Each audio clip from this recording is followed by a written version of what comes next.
로마서 11장 11절에서 24절. 제가 11절 먼저 읽도록 하겠습니다. 그러므로 내가 말하노니 그들이 넘어지기까지 실족하였느냐? 그럴 수 없느니라. 그들이 넘어짐으로 구원이 이방인에게 이르러 이스라엘로 시기나게 함이니라.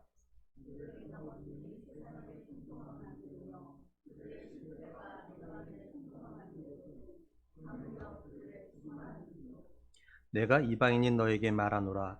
내가 이방인의 사도인 만큼 내 직분을 영광스럽게 여기노니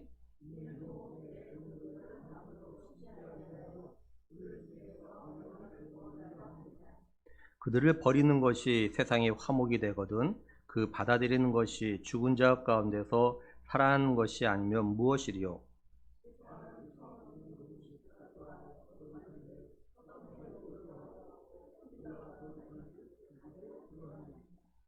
또한 가지 얼마가 꺾이었는데 돌 감람나무인 네가 그들 중에 접붙임이 되어 참 감람나무의 뿌리의 진액을 함께 받은 자 되었은즉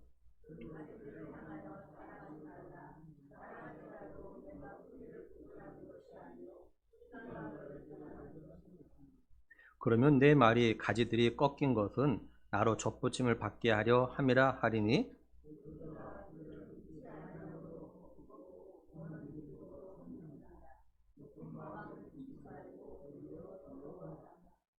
하나님이 원 가지도 아끼지 아니하셨은즉 너도 아끼지 아니하시리라.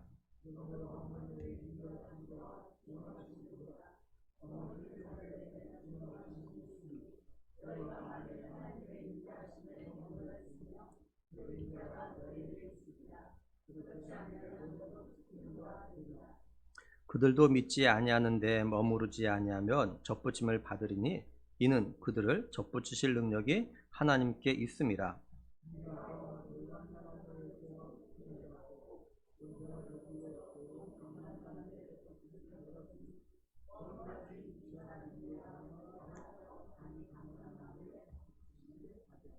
아멘. 복음이 유대인들에게 전해졌지만 대다수의 유대인들은 복음을 갖다가 거부했습니다. 뿐만 아니라 하나님께서 구약의 선지자를 통해 가지고 약속하신 대로 메시아로 오신 예수님을 믿기를 갖다 이들이 거부했죠.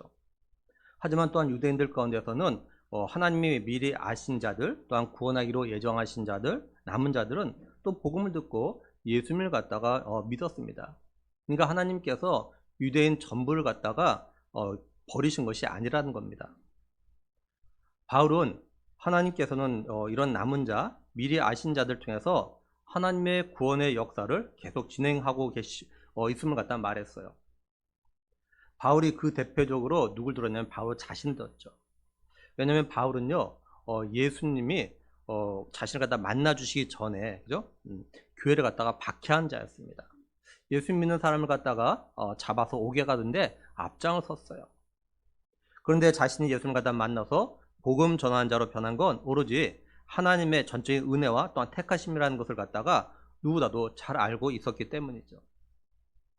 유대인들이 이렇게 복음을 거부함으로 해서 어떤 일이 생겼다고 하냐면 오늘 말씀 11절 보면 그러므로 내가 말하노니 그들이 넘어지기까지 실족하였느냐? 그럴 수 없느니라. 그들이 넘어짐으로 구원이 이방인에 이르러 이스라엘로 시기나게 함이니라 이렇게 말씀을 해요. 여기 그들은 이스라엘 유대인을 갖다 말합니다. 그러니까 유대인들이 완전히 넘어져 망하게 된 것은 아니라는 거예요. 유대인의 넘어짐, 다시 말해서 범죄로 인해서 오히려 이방인들이 구원을 갖다가 받게 되었다는 거죠. 유대인의 범죄가 뭐냐면은 무엇보다도 복음을 갖다가 거부한 겁니다. 바울이요 로마에 가가지고 이제 가이사 법정에 서기 전에 어떠냐면은 바울이 유숙하고 있는 그곳에 로마에 있는 유대인들의 높은 자를 갖다가 집으로 오라고 했습니다. 그래서 거기서 이제 하나님의 나라의 이름을 이야기하고 그다음에 모세의 율법과 선지자들이 말한 예수에 대해서 전했어요. 근데 그 말을 들은 사람들 가운데는 믿는 사람도 있었지만 믿지 않는 사람도 있었습니다. 그래서 이들이 흩어질 때 바울이 이사의 말을 갖다 인용해서 이야기합니다. 어떤 말 갖다 인용했냐면 너희가 듣기는 들어도 도무지 깨닫지 못하며 보기는 보아도 도무지 알지 못한도다. 이 백성의 마음이 우둔하여져서 그 귀로는 둔하게 듣고 그 눈은 감았으니 이는 눈으로 보고 귀로 듣고 마음으로 깨달아 돌아오면 내가 고쳐줄까 함이라. 이 말씀 갖다 인용했어요. 그리고 한 말이 뭐냐면 사도행전 28장 28절에 보면요. 그런즉 하나님의 이 구원이 이방인에게로 보내진 줄 알라. 그들은 그것을 들으려 하더라. 이렇게 말씀을 해요. 그러니까 유대인들이 복음을 갖다가 거부해서 구원이 이방인으로 넘어갔다는 거죠. 그래서 이방인들이 복음을 듣고 구원을 갖다가 받게 된다는 거예요. 근데 이런 일이 이전에도 또 한 번 있었습니다. 바울이 바나바와 함께 비시디의 안디오에 가서 이제 복음을 전했어요. 근데 복음을 들은 유대인들 가운데는요, 이렇게 시기의 마음이 생겨가지고 바울이 전한 복음에 대해서 막 비방을 하는 겁니다. 그러자 바울과 바나바가 뭐라고 이야기했냐면 사도행전 13장 46절 보면요, 바울과 바나바가 담대히 말하여 이르되 하나님의 말씀을 마땅히 먼저 너에게 전할 것이로되 너희가 그것을 버리고 영생을 얻기에 합당하지 않은 자로 자처하기로 우리가 이방인에게 향하노라. 이렇게 말씀을 해요.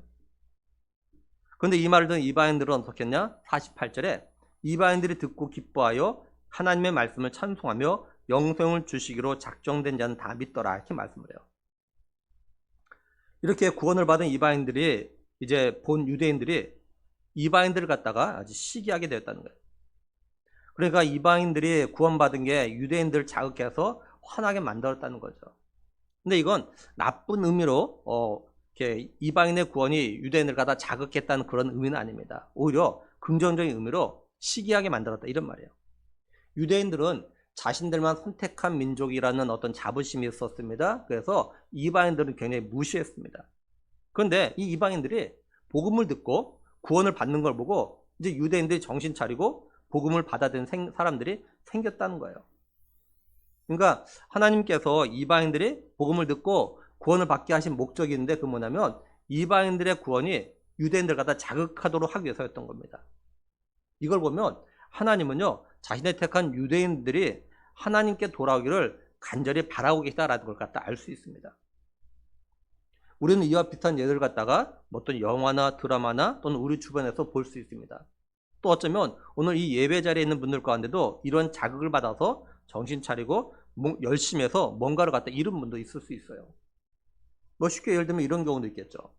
가정에서 부모가 자녀들 가운데서 어느 한 자녀가 뭔가 갖다 좀 잘했어요. 뭐 특별히 잘한 건 또 아니에요. 근데 막 일부러 칭찬을 갖다 잔뜩합니다. 그러면 그것을 본 다른 자녀가 자극을 받아가지고 뭔가 또 열심히 하는 어떤 그런 일이 생길 수 있죠. 때로 학교에서도 선생님들이 이렇게 하는 경우도 있겠고요. 또한 나라에서도 그런 것이 있죠. 예를 들면 운동선수 같은 경우 뭐 올림픽이나 뭐 월드컵 이런 데서 어떤 좋은 성적을 거두면 연금도 주고 좀 많은 포상도 합니다. 이건 나라를 위해서 한 것도 있겠지만 다른 선수에게 자극을 줘가지고 다른 선수들도 열심히 하도록 하는 그런 자극제가 되는 거죠. 그래서 바울이 이어서 뭐라고 하냐면요, 12절에 그들의 넘어짐이 세상의 풍성함이 되며 그들의 실패가 이방인의 풍성함이 되거든 하물며 그들의 풍성함이리요. 이렇게 말씀을 해요. 바울은 유대인들의 범죄와 실패가 세상의 복이 되었고, 그리고 이방인이 축복을 받게 되었다면 유대인들이 이방인들에게 자극받아서 복음을 듣고 믿음으로 하나님께 돌아온다면 이거는 유대인들이 받는 그 복만 풍성해지는 것이 아니라 이방인들 여기도 풍성한 복을 갖다 받게 된다. 이 말 갖다 하고 있는 거예요. 여기까지만 보면 로마에 있는 이방인 성도들이, 그죠?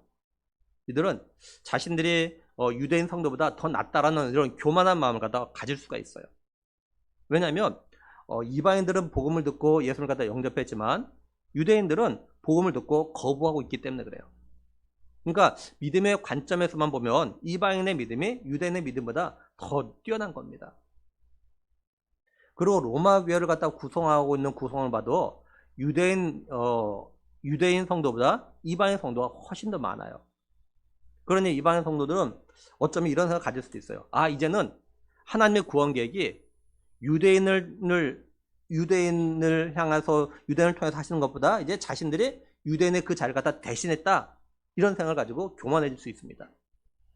그래서 바울은 이제 유대인들에 대한 이야기를 갖다 중단하고 이방인에게서 이야기합니다. 이방인들의 이야기예요. 그래서 13절 보면 내가 이방인이 너에게 말하노라 내가 이방인의 사도인 만큼 내 직분을 영광스럽게 여기노니 이렇게 말씀을 해요. 말씀을 잘 보면요, 바울은 로마 교회 편지를 보내면서 지금 이방인 너에게 말한다 이렇게 이야기해요. 로마 교회는 이방인도 있고 이방인 성도도 있고 유대인 성도도 있거든요. 근데 지금까지는 유대인 성도나 이방인 성도는 다 같이 듣도록 했는데 지금은 이방인 너에게 말한다. 이방인 너에게 말한다. 그러니까 이방인 성도들에게 좀 더 지금부터 내가 하는 말 갖다가 주의 있게 잘 들어라. 지금 이렇게 이야기하고 있는 거죠. 바울은 이방인 성도들에게 또 자신은 비록 유대인들에게도 복음을 전하지만 그런 사도지만 하나님께서 나를 특별하게 또 이방인에게 복음을 전하는 사도로 부르셨다. 그래서 나는 이방인 사도다. 이렇게 이야기합니다. 그러니까 바울은 자신은요, 이방인의 사도니까 이방인 성도들 너에게는 좀 더 내가 권위가 있다. 그러니까 내가 지금 하는 말 잘 들어라. 지금 이렇게 이야기하는 거예요. 그러면서 바울은 자신이 이방인의 사도가 된 걸 갖다가 영광스럽게 생각한답니다. 예수님의 제자들은 하나님의 택한 백성인 유대인들의 사도라고 할 수 있죠.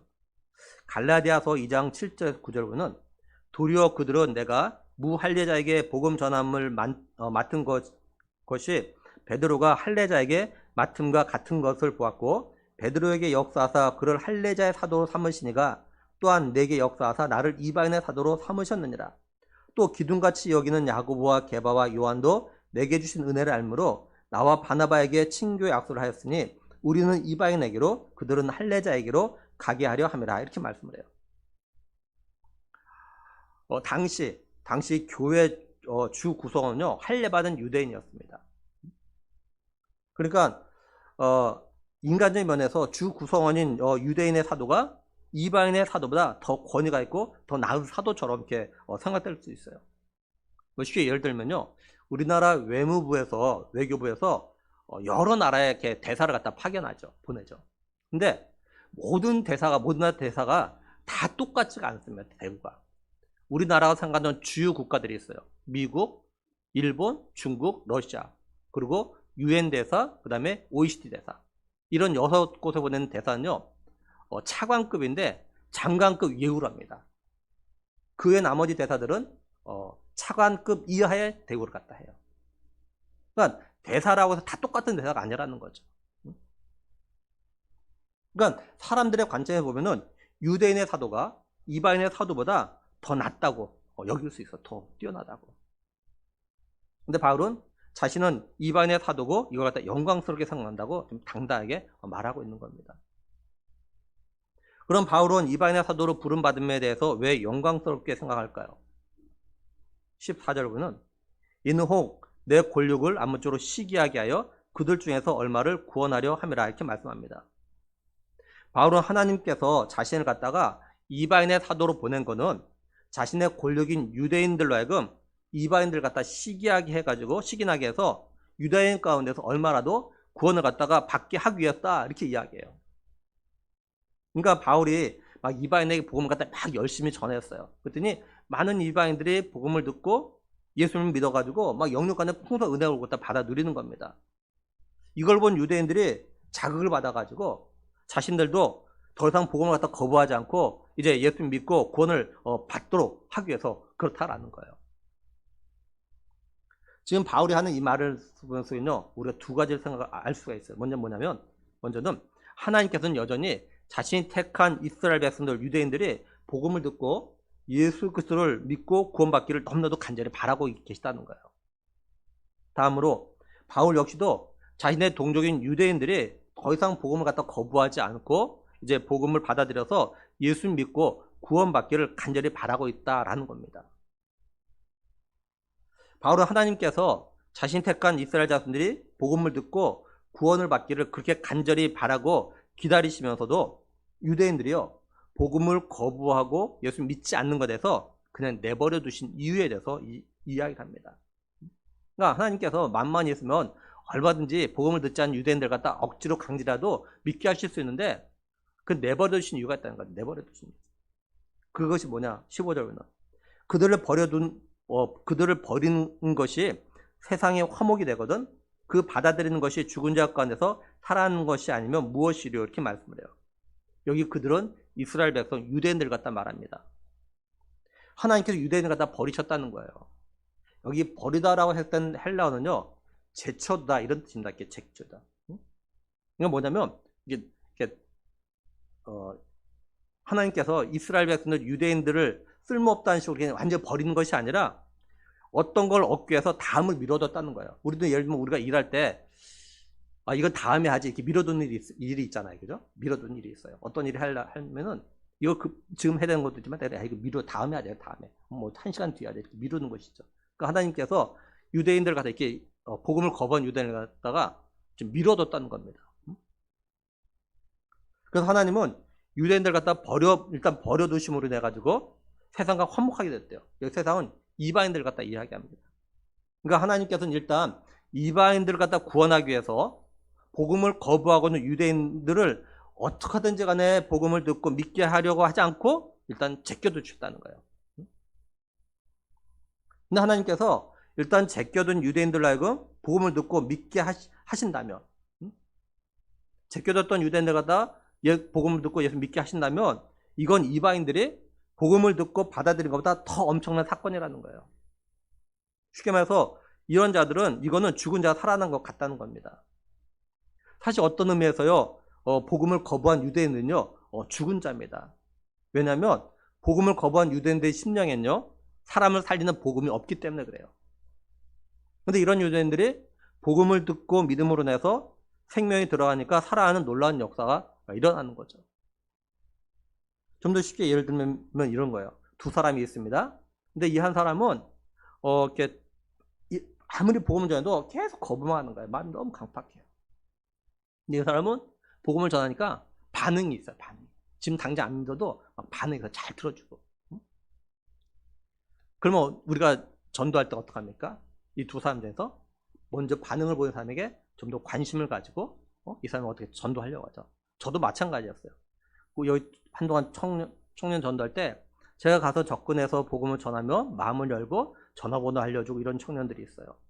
그럼 이 청년에게 먼저 전화해서 만나고 뭐 밥도 같이 먹고 막 먼저 이렇게 접근해요. 더 관심을 갖죠. 그래서 이 사람이 예수 믿는다. 그럼 어떡합니까? 그 다음에 복음을 전할 때 거부만 했던 이 사람이 좀 더 그 다음에 관심을 가지고 뭐 전도하려고 하는 거죠. 그러다가 그렇게 거부 반응을 보였던 이 사람이 마음을 열고 복음을 받고 예수 믿는다. 이건 더 엄청난 일이죠. 지금 이 이야기하고 있는 거예요.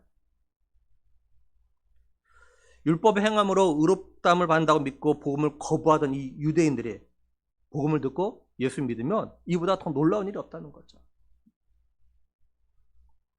바울은 이방인 성도들에게 하나님께서 지금 이스라엘 자손 유대인들 갖다 버린 건, 다시 말해 제껴둔 거는 영원히 버린 것이 아니라 일시적이라는 겁니다. 일시적으로.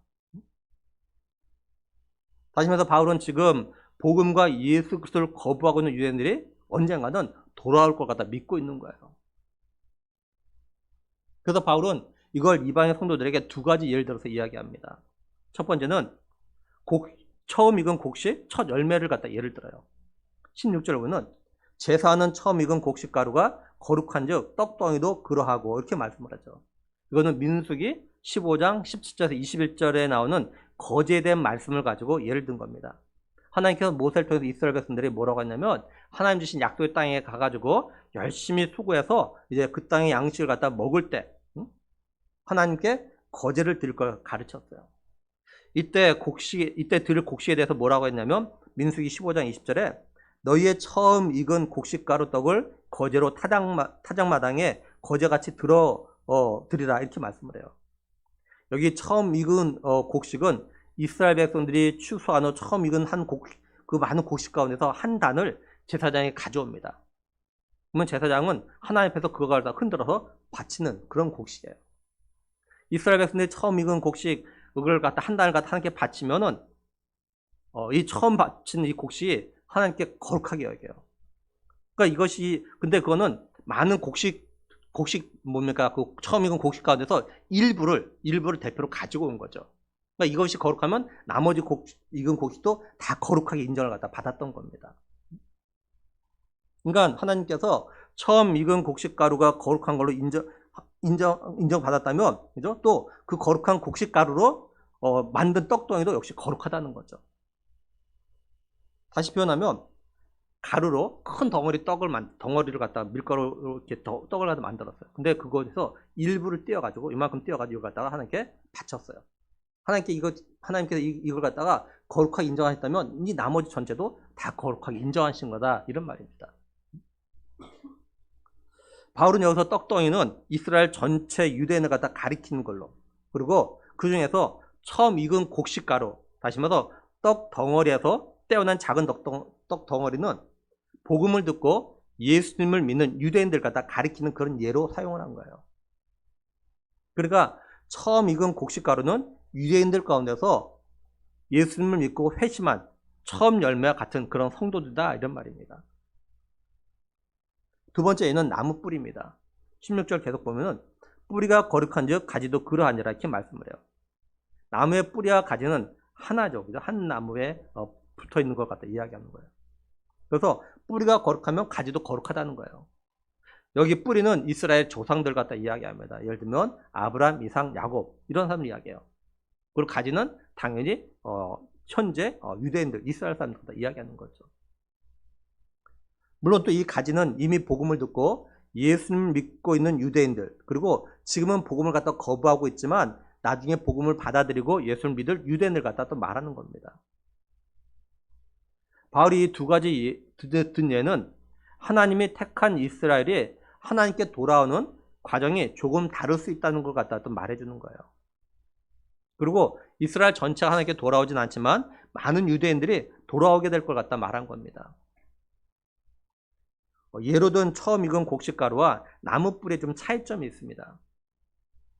처음 익은 곡식가루, 다시 말해서 떡 한 덩어리, 다시 말해서 일부가 전체 떡 덩어리에 영향을 갖다 끼치는 것 같다 이야기해요.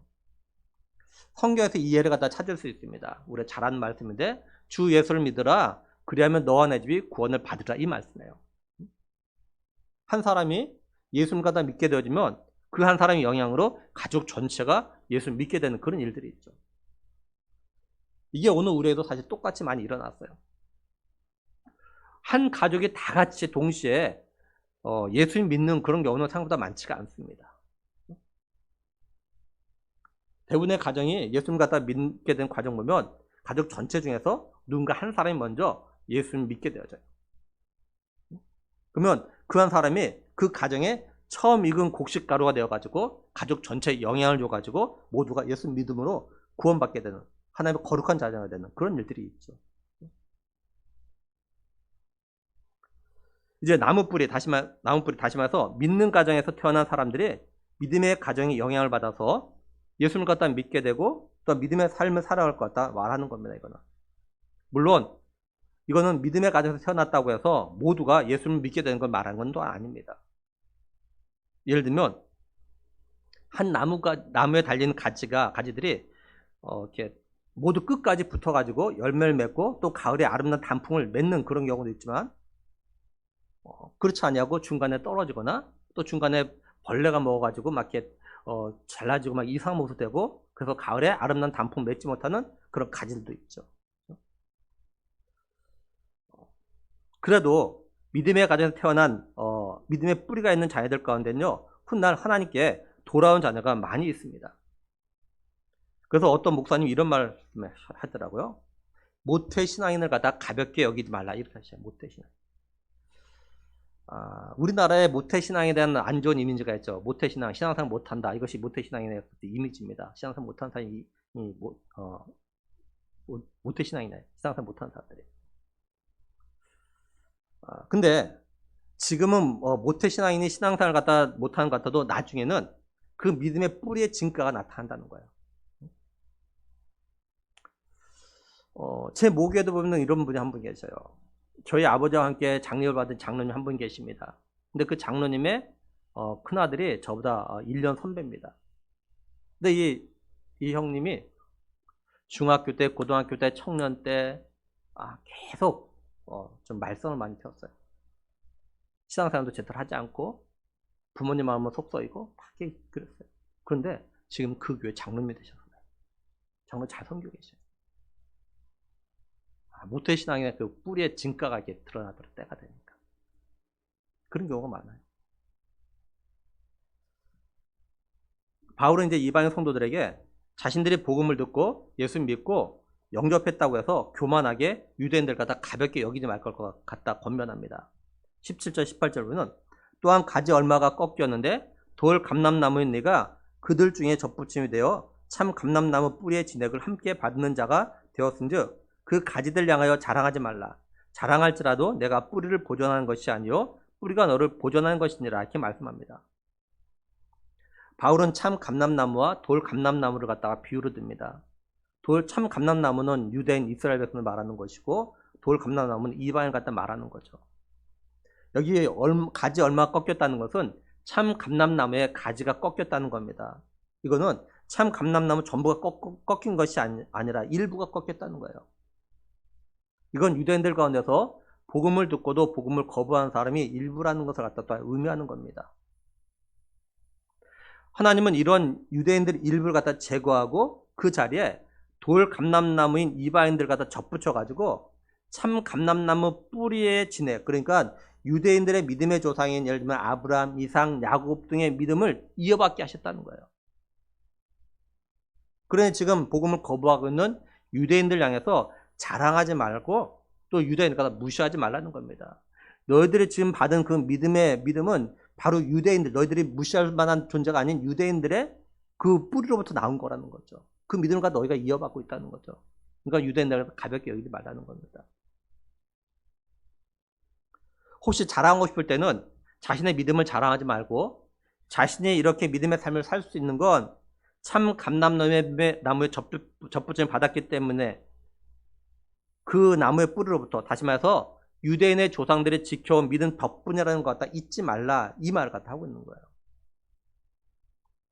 바울은 여기서 유대인들의 일부가 꺾여버렸지만 그 유대인들에게는요 하나님이 유대인들의 조상들의 약속하신 언약이 그대로 살아있다, 이걸 갖다 지금 이야기하고 있어요. 그리고 이방인 성도들은 유대인의 믿음의 조상들에게 믿음의 빚을 갖다 지고 있다는 것 갖다 기억하라고 말합니다. 바울은 혹시 이방인 성도들이 자신들과 꺾인 유대인들과 비교하면서 교만해질까봐 또 뭐라고 하냐면 19절 20절에 그러면 네 말이 가지들이 꺾인 것은 나로 접붙임을 받게 하려 함이라 하리니 옳도다. 그들은 믿지 아니함으로 꺾이고 너는 믿음으로 섰느니라. 높은 마음을 품지 말고 도리어 두려워하라, 이렇게 말씀을 해요. 바울은 이방인 성도들이 이런 생각을 다 할 수 있다는 거죠. 뭐냐면 유대인들의 일부가 복음을 갖다 거부하고 꺾여서 결국 우리가 접붙임을 받도록 한 건데, 다시 말해서 우리로 하여금 복음을 듣고 예수님을 믿고 구원받도록 하기 위해서 유대인의 일부가 저렇게 꺾였구나, 이렇게 말할 거라는 거죠. 그 말이 옳다는 겁니다. 맞다는 거예요. 근데 기억할 거는 유대인들이 그렇게 꺾인 거는 버림받은 건 믿지 않았기 때문이고, 그리고 너희가 접붙임 받은 것은 너희가 믿었기 때문이라는 거 잊지 말라는 겁니다. 그리고 그걸 자랑하지 말고 오히려 더 두려워하라고 이야기해요. 다시 말해서 하나님의 백성인 유대인들이 복음을 갖다 거부함으로 구원받지 못했는데 자신들은 복음을 받아들임으로 구원받았다고 자랑하거나 교만하지 말라는 겁니다. 오히려 이걸 보고 두려워하라, 이렇게 이야기해요. 왜냐? 21절에 하나님이 원 가지들도 아끼지 아니하셨은즉 너도 아끼지 아니하시라, 이렇게 말씀합니다. 하나님께서 택한 참 감람나무의 원 가진 유대인도 아끼지 않고 꺾어버렸다면 이방인 너도 아끼지 않고 꺾어버릴 수 있다, 이렇게 이야기해요. 그러니까 두려워하라는 거예요. 한마디로 누구든지 자신이 믿음으로 구원받은 것에서 자기의 믿음을 갖다 드러내기 위해서 자랑하지 말라는 겁니다. 오히려 나 같은 죄인에게 은혜를 주셔가지고 예수 그리스도를 믿음으로 구원받게 하신 하나님의 은혜에 대해서 늘 감사하며 겸손히 하나님의 은혜를 갖다 드러내는 삶을 갖다 살아가는 거예요. 만약에 우리가 하나님의 은혜가 아닌 우리 자신의 믿음을 갖다가 자랑하면 언제 어떤 일로 그 자랑하던 믿음이 꺾일 수 있어요. 그러니까 꺾인 자의 모습과 삶을 보면서 두려워하면서 우리 자신들은 그렇게 되지 않기 위해서 더욱더 겸손히 믿음의 삶을 갖다가 살아야 한다는 거죠. 바울은 이방인들에게 하나님께서 복음을 거부하는 유대인들의 일부를 갖다 꺾어버리시고 복음을 받아들인 이방인들은 접붙이신 일을 갖다 좀 보라고 이야기합니다. 22절부는 그러므로 하나님이 인자하심과 준엄하심을 보라. 넘어지는 자에게는 준엄하심이 있으니 너희가 만일 하나님의 인자하심에 머물러 있으면 그 인자가 너에게 있으리라. 그렇지 않으면 너도 찍히는 바 되리라. 이렇게 말씀을 해요. 바울은 이방인 성도들에게 하나님이 하신 일 갖다가 가볍게 보지 말라고 합니다. 그러면서 뭔가를 보고 깨달으래요. 헬라어 원문을 보면은 보라라는 단어가 문장 맨 앞에 나와 있고 이게 명령형으로 되어 있어요. 그러니까 바울은요 이방인 성도들에게 하나님의 인자하심을 갖다 잘 보라고 좀 명령한 겁니다. 하나님의 준엄하심을 갖다 잘 보라고 명령하고 있어요. 여기 하나님의 인자하심이 뭐냐면요, 하나님께서 돌 감람나무인 유대인들을 갖다가 참 감람나무에 접붙이신 그 사랑을 갖다 말합니다. 반면에 하나님의 준엄하심은 하나님께서 참 감람나무의 일부를 갖다가 꺾으신 것 같다 이야기해요. 그러니까 바울은 이방인 성도들에게 하나님이 어떤 사람에게 인자하심을 보이셨고 어떤 사람에게 준엄하게 하시는 것 같다 잘 보고 깨달아 알아야 한다 이 이야기하고 있는 겁니다. 하나님이 어떤 자에게 준엄하셨다고 하냐면은 넘어진 자라고 말합니다. 유대인들이 넘어진 것은 복음을 듣고 믿지 않고 거부했기 때문입니다. 그러니까 하나님은 믿음에 서 있지 못하고 넘어진 자에게는요 준엄하시다는 거예요. 여기 준엄하다라고 했던 헬라어는 끊어버리다라는 단어에서 나왔습니다. 그래서 혹독하다 이런 뜻입니다. 이게 하나님은 믿음에 서 있지 못하고 넘어지는 자는 끊어버리듯이 아주 혹독하게 대하신대요. 바울은 이방인 성도들에게 이처럼 넘어진 자에게 한없이 준엄하신 하나님이 지금 너희들이 복음을 듣고 믿었기에 인자하심을 갖다 보여주고 계시지만 너희가 만약에 넘어진다면 너희가 만약에 믿음을 버린다면 하나님은 너희에게도 준엄하게 보이실 거다. 준엄하게 향하실 거다. 이렇게 지금 이야기하고 있는 거예요. 다시 말해서 이방인 성도들도 찍혀버릴 수 있다. 이렇게 이야기하는 거죠. 바울이 이런 말 하는 거는 하나님께서 복음을 듣고 믿음으로 구원받은 이방인 성도를 갖다 버린다는 이런 말이 아니라 이방인 성도들로 하여금 교만한 마음을 갖다 갖지 말고 더 겸손하게 믿음을 갖다가 굳게 세워야 한다. 이걸 갖다 지금 강조해주고 있는 거예요. 이걸 오늘 우리에게 적용하면서 우리의 믿음을 갖다 좀 돌아봐야 합니다. 오늘 우리도 하나님의 은혜로 말미암아 믿음을 구원받았어요. 우리는 하나님의 이 은혜를 갖다 기억하면서 믿음으로 의롭다함을 받았으니까 나의 의는 오직 믿음으로 말미암아 살리라 이 말씀에 따라서 우리는 계속해서 믿음으로 이렇게 삶을 살아야 되는 거죠. 우리가 믿음으로 삶을 살아갈 때 분명히요 우리를 갖다 넘어뜨리는 일들이 생길 수 있습니다. 그런 일이 생겨도 이걸 갖다 이겨나가야 합니다. 그럼 우리들이 혹시 누군가보다 내가 저 사람보다 믿음이 낫다라고 이렇게 교만해서 또 안 된다는 거죠. 바울은 이어서 뭐라고 하냐 23절에 그들도 믿지 아니하는데 머무르지 아니하면 접붙임을 받으리니 이는 그들을 접붙이실 능력이 하나님께 있습니다. 이렇게 말씀합니다. 세 번역은요. 그러나 믿지 않았던 탓으로 잘려나갔던 가지들이 믿게 되면 그 가지들도 접붙임을 받게 될 것입니다. 하나님께서는 그들을 다시 접붙이실 수 있습니다. 이렇게 번역했어요. 여기 그들은 유대인들 갖다 이야기해요. 유대인들의 복음을 듣고 거부하며 예수 그리스도가 다 믿지 않아서 버림당했지만 이들이 훗날 복음을 받아들이고 믿게 된다면 유대인들이 접붙임을 갖다 받게 된다는 거예요. 하나님이 이런 일을 갖다 능히 하실 수 있다는 겁니다. 그러니까 바울은 복음을 거부하고 있는 유대인들 가운데서 많은 사람이 훗날 복음을 받아들이고 구원을 받게 될 걸 갖다가 지금 이야기하고 있는 거예요. 우린 여기서 다시 한번 우리의 구원은 하나님께 달려있음을 갖다가 알 수 있습니다.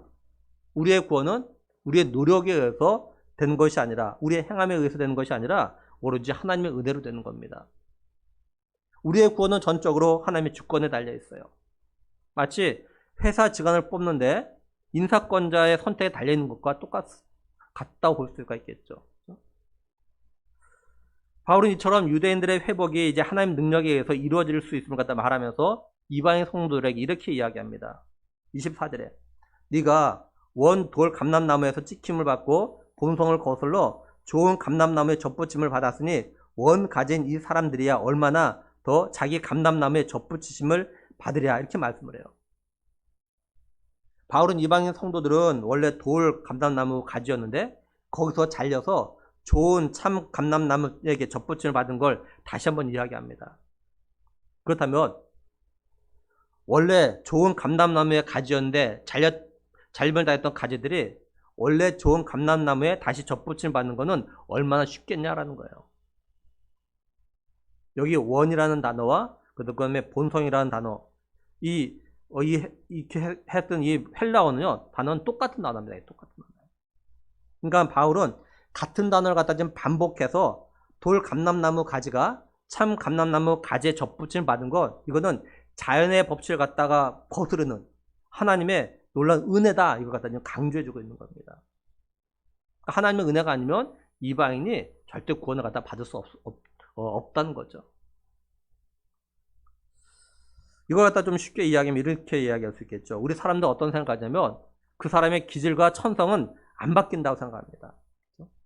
잘 안 바뀌어요. 사실 정말 안 바뀝니다. 우리의 기질과 천성은 우리가 노력한다고 이게 거의 잘 안 바뀝니다. 잘 안 바뀌어요. 근데 하나님께서 필요하시다면 우리의 기질과 천성까지 바꿔버리십니다.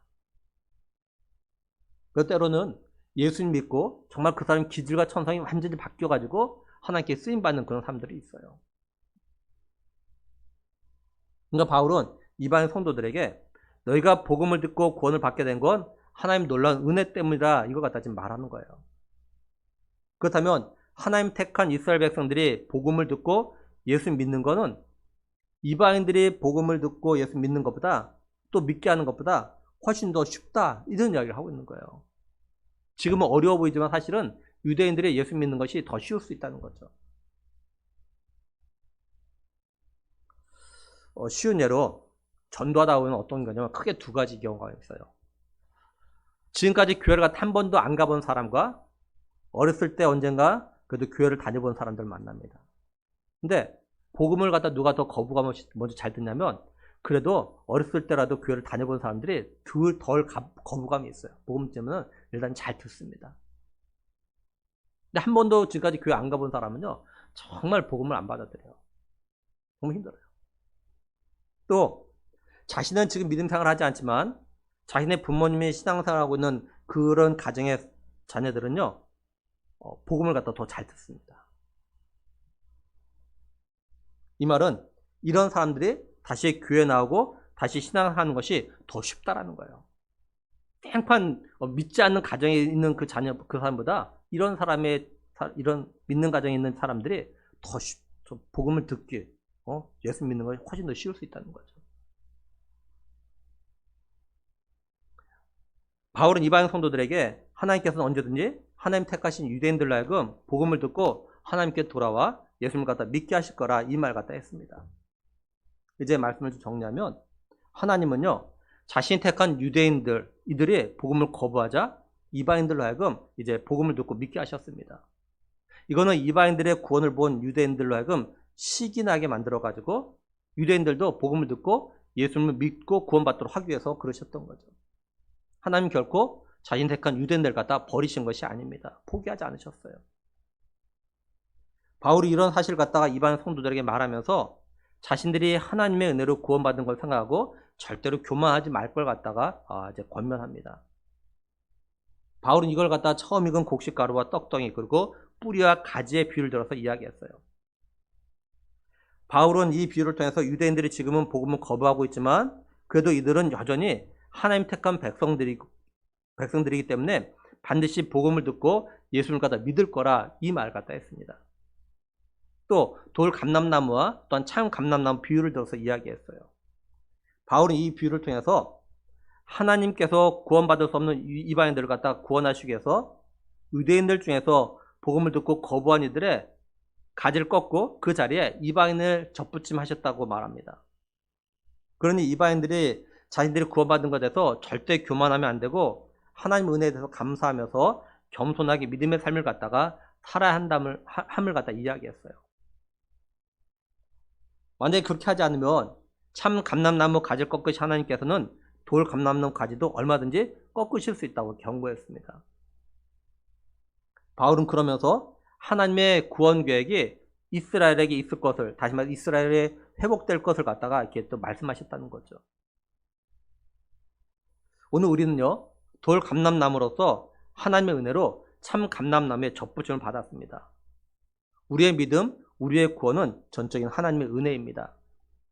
그러니까 우리는 내 믿음, 내 열심, 내 헌신, 내 충성을 자랑하면 안 되고 나로 하여금 이렇게 할 수 있게 하신 하나님의 은혜에 감사하면서 더욱더 겸손하게 믿음의 삶을 갖다 살아야 합니다.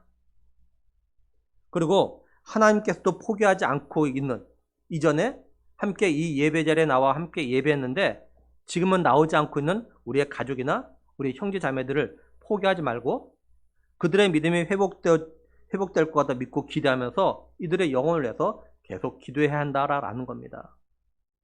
바라기는 돌 감람나무였던 우리를 갖다가 참 감람나무에 접붙여 주신 하나님의 은혜와 사랑에 대해서 감사하면서 이런 은혜를 갖다 받은 자답게 더욱 믿음으로 살아가는 우리가 되길 정말 간절히 원합니다. 그리고 아직 예수님 갖다 믿지 않고 있는 우리 가족이나 형제 자매들이 하루빨리 마음을 열고 복음을 듣고 또는 믿음이 회복되는 부흥을 꿈꾸는 우리 모두가 될 수 있기를 우리를 위해서 죽으시고 부활하신 우리의 구원자 예수 그리스도의 이름으로 간절히 축원합니다. 우리 함께 기도하겠습니다. 하나님 참 감사합니다. 돌 감람나무였던 저희를 은혜 가운데서 참 감람나무에 접붙여 주셔서 이제 복음을 듣고 예수 믿고 믿음으로 삶을 살 수 있게 하심에 대해서 하나님 정말 감사함을 드립니다. 하나님 우리가 이 은혜 잊지 않게 하시고 늘 겸손하게 하시며 더욱더 아버지 하나님의 남은 삶도 믿음으로 살아가는 우리가 되게 하여 주시옵소서.